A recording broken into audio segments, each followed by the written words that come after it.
বিকেলের নাস্তায় চায়ের সাথে খাওয়ার জন্য বানিয়েছিলাম মুচমুচে বাঁধাকপির পাকোড়া। বাঁধাকপির পাকোড়ার মধ্যে একটা স্পেশাল মশলা ব্যবহার করলে পাকোড়া খেতে অনেক বেশি মজার হয়। তো চলেন রেসিপিটি আপনাদের সাথেও শেয়ার করি।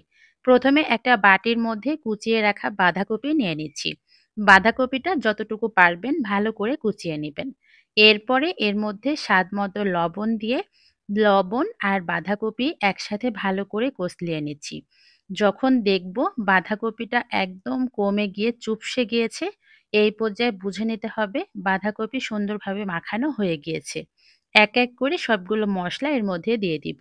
প্রথমে দিয়ে দিচ্ছি এখানে ২টা মাঝারি সাইজের পেঁয়াজ কুচি, ৩টা কাঁচামরিচ কুচি আর অল্প একটু করে হলুদের গুঁড়া, মরিচের গুঁড়া, ধনিয়া গুঁড়া।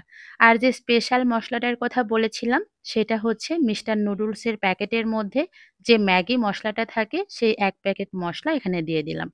এরপরে দিয়ে দিয়েছি এখানে ১.৫ টেবিল চামচের মতো চালের গুঁড়া। চালের গুঁড়া যদি হাতের কাছে না থাকে সেক্ষেত্রে কিন্তু আটা বা ময়দাও ব্যবহার করতে পারেন। এরপরে আমি অল্প একটু বেসনও দিয়ে দিলাম ভালো বাইন্ডিংস এর জন্য। ব্যাস এখন সবকিছু হাত দিয়ে ভালো করে মাখিয়ে নিতে হবে। মাখাতে, মাখাতে যখন দেখব একদম আঠালো, আঠালো একটা ভাব চলে আসছে, পাকোড়াগুলো হাতের মধ্যে বানিয়ে নেওয়া যাচ্ছে, এই পর্যায়ে চলে আসব পাকোড়া ভেজে নেওয়ার জন্য। এজন্য একটা লোহার কড়াইয়ের মধ্যে পরিমাণ মতো দিয়ে দিচ্ছি সয়াবিন তেল। লোহার কড়াইয়ে আমি এই ভাজা পোড়া কাজগুলো করে থাকি। তেলের পরিমাণটা কম লাগে, আবার এটা অনেকটাই কিন্তু স্বাস্থ্যসম্মত হয়। তো তেলটাকে ভালো করে হাই হিটে গরম করে নিয়ে এক, এক করে আমি পাকোড়াগুলো ছেড়ে দিচ্ছি। এই কড়াইয়ে পাকোড়াগুলো ভাজতে কিন্তু খুব বেশি তেল লাগে না। তারপরেও আপনারা যদি চান একদম ডুবো তেলে পাকোড়াগুলো ভেজে নিবেন সেটাও পারেন।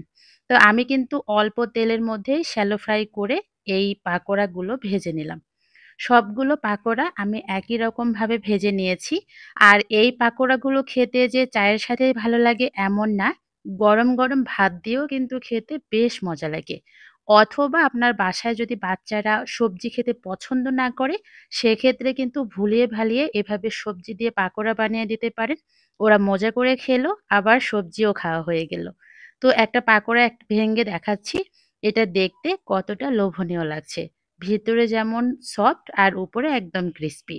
তো আজকে চলে যাই। সবাই ভালো থাকবেন। আল্লাহ হাফেজ।